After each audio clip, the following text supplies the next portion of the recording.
One day, the first native people who kinda looked like Eskimos came together to hunt.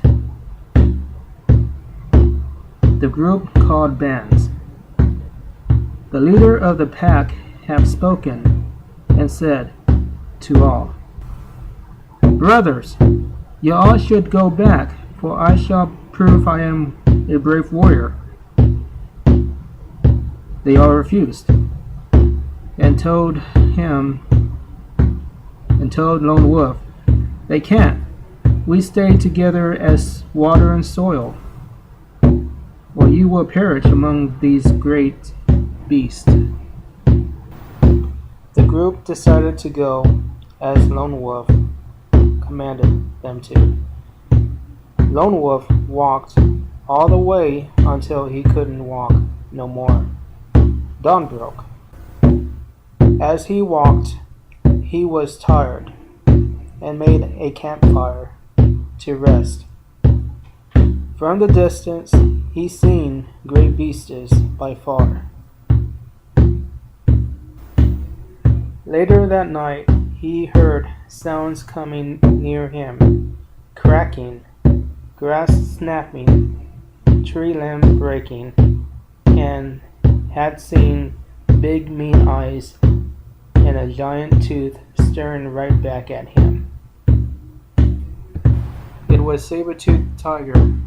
Before anything else, he left his weapon.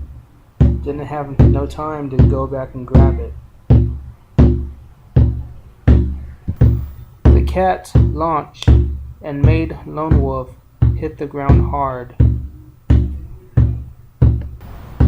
As they both struggled, Lone Wolf was afraid for his life, and he was thinking of his family and friends.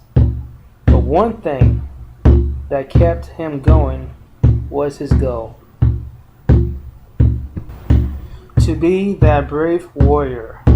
Lone Wolf knew that he left his weapons behind, so he used his stone knife or his stone dagger and jabbed him in the heart.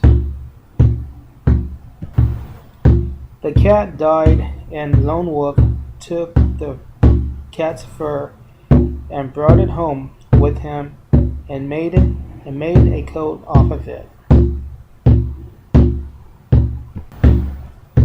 As he went home, he showed his people the fur coat and told his story to the village, and his tribe respected him and made him chief of the village and gave him a new name, Great One, for he's a great warrior. End of the story of Lone Wolf and Saber-Tooth Tiger.